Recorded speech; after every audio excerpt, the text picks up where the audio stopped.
Welcome to Ignite Your Confidence for women in leadership who want to speak up and stand out. I'm your host, Karen Laus. Here you'll get all of the tips and tools that you need to stand out with unshakable confidence. Let's jump into today's episode. Today, we're going to talk about 5 secrets to business success. And to be even more specific, these are my 5 secrets to business success. It is what's helped me be successful in business and actually in life. Let's start with, first of all, my philosophy. I was recently told that I'm unconventional, and I love that title for me. I love that because, frankly, it was about my marriage. It was about the fact that I was telling this person that I know in business that my husband is 11 years younger than me. And she said, "Karen, you are so unconventional. You surprise me all the time." And that was a really fun thing to keep in mind because it's fun to have an adventurous, unusual, and unique lifestyle. Let's face it. We all want to stand out. We all want to be different, or certainly I know I do, and I think a lot of other people do. So let's start. We've got 5 of these. I'm going to list them all off so you have them right away for those of you that want it immediately. Then I'm going to walk through each one of these. The first one is confident expectation. The second is tenacity. The third is asking for the business. 4 is paying attention and seizing opportunities. 5 is honing your craft. Let's start with confident expectation. It's interesting because I don't talk a lot about my faith in my business life. I don't talk about it a lot, and yet it is the biggest part of who I am. And my faith is all about belief. And I say this because somebody not that long ago asked me how I handle things at home related to my husband's kidney disease. And for those of you that don't know, he is on dialysis. He's only 44. We found this out a month before COVID happened. And frankly, COVID was a piece of cake for me compared to the challenges that we have faced related to his kidney disease. And it's interesting because I always feel like, well, I have a positive attitude and that's just the way I am. And I started thinking more about it ever since this friend asked me about it. And I said, you know what? It's actually my faith. My faith in God helps me to know that there is a bigger plan in place. My faith in God also helps me to know that I can rely on God and not feel like I have to have all of the answers and that I'm super self-reliant. Although I did grow up very independently, and I think most of us would probably like to say that we are in control and independent. And I have to personally remind myself that as much as I try to control things, ultimately there is someone else that is holding the reins, or what do they say? Jesus, take the wheel. Somebody else holding that rein. But it helps me because it helps me to know that everything is going to work out. Everything's going to be okay. And I have faith that that happens. So my assessment of late, as I have been on this entrepreneurial journey now since 2020, as a matter of fact, July is my 3rd year anniversary. And it has caused me to think a lot about what has made me successful. And my faith in God has also helped me have faith and trust in myself and my own abilities.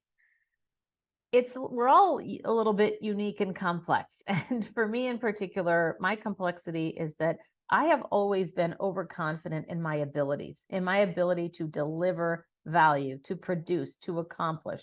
But I have been under confident in my ability to recognize that I have worth just because I exist, just because I'm a human being. And that has been the challenge that I have navigated through most of my life. But the reason I bring that up right now is because some of you might be thinking, but wait a second, I thought you said that there were times when you didn't find your voice. And that is very true, or that I didn't use my voice. And the confident expectation that I want to focus on, and why I want to focus on that as number 1, is because I expect good things to happen to me. This is the mindset that we all need to have if we want to be successful in life. I remember not that long ago, I was on a panel and I was being interviewed specifically with 3 other people on the one character trait that we would say has made us the most successful in business? And honestly, I was planning to say tenacious or tenacity. But after two other people said it, I thought, I can't say the same thing. It's going to seem like I'm following them. And that's when it hit me in the moment. I thought, it's confident expectation. That has been probably the single biggest driver of my success. And I remember having a friend of mine years ago saying, things always seem to work out for you, Karen. It just seems like you fall in the lap of amazing opportunities and amazing experiences. And I kind of laugh at that because my response to him was not necessarily, while there might be some of that fate, good luck, or whatever you want to call it in the mix, it's because I pay attention and I seize opportunities. A very recent one of turning a no into a yes, actually, it's related, but a little bit off tangent or a little bit off topic, but I want to share this with you because it made me think about seizing opportunities. I applied to be a TEDx speaker for Minneapolis and I got an interview. Very excited, feeling pretty darn confident this was going to happen, and then it didn't. But after spending a day of grieving, I thought long and hard about this and I thought, I'm going to be in Minneapolis next week. Why don't I reach out to the curator and ask her if she wants to have coffee or get together because we had such a great connection. And that's what I did. And that coffee date led to me being a speaker coach for Minneapolis, which is so exciting because that's actually what is really my wheelhouse. Of course, I'm a good speaker. I've done it of most of my life, but to be a speaker coach was better than I could have even imagined. It's better than something that I could have come up with. Hence, going back to my fate, God intervening. But here's something even better. I was nominated by my team at TEDx Minneapolis to be an MC of the event. So I am going to be co-hosting the entire event on August 12th, 2023 in Minneapolis. And that all came from an initial no. I could have said, bummer, cried, been sad, and disappointed, and moved on to the next TEDx event or TEDx opportunity to apply. But I felt something with not only my connection to Minneapolis because it's where I'm from originally, and yet there was something there that I thought I've got to reach out. And that's what happened. And that's how it came to be right now. So it's pretty cool how things shifted. But if you expect good things to happen to you, you might be surprised. They often will.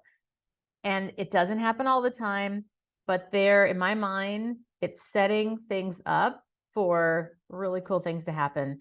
And I can't even tell you the amount of times that people say to me, whether it's a merchant or someone I just met or whatever, they'll say either, I can't believe I'm telling you this, or I really want to do this for you, or I want to give this to you. I've had people give me jewelry. I've had people give me things. And a big part of it also, not only is my confident expectation, but it's my interest in other people. That technically should be on this list. Showing interest in others, showing that you care. That's really a huge, huge thing too. All right, let's move on to number 2. So the first one was confident expectation. The second one is tenacity. I truly am tenacious. If I want something, anybody that knows me well knows that I will go to all lengths to get that thing. Now you have to prioritize, you have to focus and decide what is important for you to go after, because you don't want to be going after a million different things and being like Marsha Brady, for those of you that watched the Brady Bunch, where she was signing up for every possible activity to get involved at school. Well, she signed up for so many things, it was really hard to be able to actually focus and do any one thing well. But for me, I love having a goal. My mission is to eradicate self-doubt in 10 million women in the next 10 years. I started that mission in 2020, and that has driven every single action thereafter. Every single action has led me to decide, basically ask myself, is this going to help me get closer to my goal or not? I also hold 3 values very clearly, and that is care, excellence, and celebration. If the things that I decide to do not align with those values, then I am not going to do them. So I have these ways of moving things toward the direction that I want to go. And I'm tenacious in believing that things are going to happen. Even when somebody tells me no, even if they've said no a couple of times, now you've got to determine and use your best judgment. And of course, be kind about asking for things. And that tenacity is great, but you also have to balance it with what shall we say, a sense of decorum. Because you also don't want to be annoying and have people think, oh, that demanding person. And sadly, my name Karen has been scarred a little bit, which I'm not bitter about at all, but it's been scarred a little bit with this middle-aged Karen person that ended up being a jerk, and everybody now thinks of it as being a Karen. So I have extra diligent work to do when I am being, let's just say, I don't think I'm demanding, assertive around what I want. So keep those things in mind. Again, number one, confident expectation. Number two, tenacity. Number three is asking for the business. You have to ask for the business. I'm going to do a whole episode on how people need to stop turning business away, because I see this time and time again. I see it mostly with entrepreneurs, and I can think of two instances that happened over the last few months. One was a woman who I met at an event. She sold a particular makeup line, and I said, oh my gosh, that sounds wonderful. And she said, oh yeah, a lot of the products have changed since you first heard about it or were introduced to it. And I said, oh my gosh, that sounds fantastic. She gave me her card. Not once did she contact me. I always tell people I'm an easy sell. If you can give me the value, and I am willing to put down money on jewelry and makeup. And I can't believe she didn't ever follow up with me. And frankly, I thought, well, I'll give somebody else the business. We all want to be pursued. We all want people to, come after us in the nicest possible way. We don't want to have to be tracking other people down. So ask for the business. And this is as simple as, would you like to try something? Would you like to, in her case, she could have said, would you like me to send you a couple of samples? Would you like to set up a call with me so we can talk about what needs you might have related to the skincare line? Can we set up a call so I can tell you more about it? There could have been so many different angles she could have used to do that. I was at a street fair this weekend, and there was a guy that had these beautiful rings. And I said, gosh, do you have a color between this one and that one? Or I like the color on this bracelet, but I wish it could be in a ring. And he said, well, if you take a picture of them side by side, I could make it for you. He did not sound very excited to make it for me. He did not take down my name or my email or anything. And I really want the ring, so I'm probably going to email him with a photo and ask him to do it. But imagine if he had said, hey, I'm happy to make that for you. Let me take down the two. Let me take a picture. Let him take the picture. Let me take a picture of the two that you like, and we'll put that in a ring for you. If you're willing to put down, or not even willing, he should have said, if you'd like to put down a third of the amount or half of the amount, I will make that for you and reach out back to you when it is ready. How does that sound? And I would say, absolutely. Imagine that. He could have had a, whatever it was, $100 sale. Not that he is hanging on my $100 to make a living, but nonetheless, if he had asked, it made a huge difference. And I see this a lot where I believe it's because we feel like we're a bother to someone. Oh, I don't want to bother them. I don't want to ask them. Think about it. When you get a call from somebody that is generally a nice person and they're kind, likable, all the things, is that a bother to you? Think about it on the other side of the coin. When we call people, when we connect, that's half the battle. Start there. And then say, would you like to set up a call? Are you interested in learning more about this? And you don't have to qualify. You don't have to say, well, no pressure. I have a tendency to do that, and I need to get better at that, honestly. But things like no pressure to call me back. It's no big deal if you don't want to. Ask and drop the mic. Let the silence be there. They can respond. You don't have to be codependent upon other people around this. Ask for the business makes all the difference. And I know for me, I want to be sold. I want somebody to ask me for the business. I don't want to have to say, oh, I want to do this. I mean, sometimes, of course, but let's just put it this way. People often also need to be nudged. I think about this in my own business. We are so busy. In fact, I was at a wonderful conference where I had a trade show booth, and I also was the closing keynote at HSMAI's conference, annual conference, the big hospitality conference. And I remember thinking, oh, I need to be asking these people coming to my booth, would you like to set up a call? I had 2 people set up calls with me just by me asking, hey, do you want to do it now since we're both here? We've got our calendars. It's easy enough to do. Why not? Save a step. It actually is a very considerate use of time. So don't be afraid to ask for the business. Number 4 is paying attention. Seize opportunities. I already told you the story of my TEDx example, but when we can have the antennae on and be thinking about, as we go about our day, go about our life, think about situations that are happening. How could you pay attention? How could you seize opportunities? And that can make all the difference. I also remember years ago, I was doing a training in Malaysia. And one of the guys in the training class was from Thailand, which is where I was going to be the following week on a layover all day, 24-hour layover. And I asked him, at first, I asked him jokingly, would you like to show me around next week? I'm going to be in Thailand. And he kind of chuckled, as, this probably very outgoing female American, which they're not used to, or they're not used to it within their own culture, to have this assertive woman just meet them and say, hey, do you want to show me around? It's probably was a little bit too aggressive now that I think about it. But I gave the guy an amazing experience in this all-day training program. And at the end of the training, he comes up to me, gives me his card, and says, email me next week and let me know when your flight is. I will have a driver come pick you up and I will show you around. He showed me around Thailand. Amazing. That would have never happened if I hadn't said anything.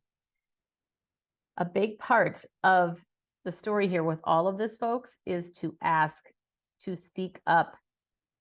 But we have to be paying attention and we have to be thinking about what it is that we want. I have so many examples of this. And of course, I can't think of anything else right now. But when we can have our antennae up and think, oh, what might be helpful here? That's another way to think about it. How could I be of service in this moment with what's happening? That can make a significant shift in how things are happening in that particular organization or in that particular networking event or whatever it is. Volunteer. This is how I got to be a TEDx speaker coach plus the MC of the event, co-host, co-MC, is by volunteering. I got rejected as a speaker in that particular set or for the August event, but I volunteered. Hey, do you need anything for the day of the event? And that's what led me to becoming a speaker coach. Pretty cool. You never know what can happen. And the other thing related to paying attention is to ask questions. What to ask? Be really curious. Be inherently curious. Seek to understand. Think about what questions you could ask that would help you understand either how an organization works, how they make decisions, how they pick people, whatever it's for. Or I love to ask women just that I meet randomly about speaking up, about what it's like to be a woman in a male-dominated field. Or is there a time where I even say things like, I work with women and I would love to hear your story. If there's ever a time where you didn't speak up, but wish that you had. Asking these questions and asking earnestly, asking because you truly want to know the answer, not because you're trying to sell them something or you're trying to move things around, but paying attention. You just never know who you're going to meet and where that might lead. And that relates to when you meet someone and you have a great connection, ask them if they're open to helping you for me, it's my mission. I can't do it alone. I can't reach 10 million people by myself. And maybe at some point I could, but think about how much faster things will go along if I ask people to help me on that. And it also gets people involved in a mission or a movement that's interesting. And that's another part about paying attention and seizing opportunities, is to be interesting. Be somebody that people would want to align with. Be likable. Smile occasionally. Show interest in other people. All of these things connect to being a really good business person. The fifth one is honing your craft. Always be in the process of continuous improvement. I am always recording myself, listening back, hearing, oh, did I say too much of that? I shouldn't have said that. It was funny.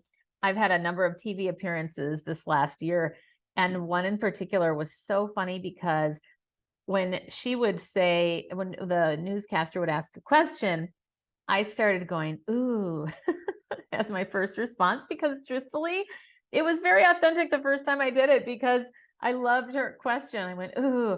But then when you do it more than once, it sounds staged. And then what I realized my filler word was yes. I would say yes, because I've been taught to acknowledge people and empathize. A big part of that has been the word yes. And the problem is sometimes when that's all you hear, it becomes a habit, and then it becomes a filler word, as, oh, that's how Karen Laus answers her questions, always starting with yes. I want to keep variety, and we all do. What the goal is to have variety when we speak, and to make sure that we don't fall into patterns that become habits that then take away from our presence and our message. So always be in the process of honing your craft so you can get better and better. And part of that is making sure that you stay focused. Too often what happens is we try to do too many things. And I can tell you from personal experience, things shifted a lot when I started telling people only that I am a professional speaker, not I'm a speaker, I'm a corporate trainer, I'm a coach, I'm an author. Oh, too many things. Stick to one thing, get really good at it. And it doesn't mean that you don't do the other things, but the difference is that you are focused, and that is helping to move you in the direction that you want to go. Let's review, folks. Number one, again, 5 secrets to business success. Number 1, confident expectation. Number 2, tenacity. Number 3, asking for the business. Number 4, paying attention and seizing opportunities. And number 5, honing your craft. And if I were to give you the bonus one, which I talked about already, it's making sure that you show care and interest in others. As a reminder, I am always available and interested in hearing if you have speaking opportunities that you think that I would be a good fit for in your organization or in somebody's organization that you know. And if you're interested in becoming an ambassador of the social initiative 10 and 10, which is eradicating self-doubt in 10 million women in the next 10 years, I would love to hear from you. This can be a person that's a single entrepreneur, not single as in not married, but an individual who is interested in aligning with the mission. It can also be an organization or a company. And there is a free version. There are 3 ways to get involved, from free to fee. And if you're interested in learning more, I would love to hear from you. So on that note, everybody, go off and continue to be your successful selves, and we'll see you next time. And that's a wrap of another episode of Ignite Your Confidence. I'm your host, Karen Laus. Thank you so much for listening. If you loved today's episode, please subscribe and leave a review. It helps other people find the podcast faster, and it certainly helps me. If you're interested in more tips and tools around confidence, please join me over in my Facebook group called Ignite Your Confidence with Karen Laus. Remember, you too can stand out with unshakable confidence.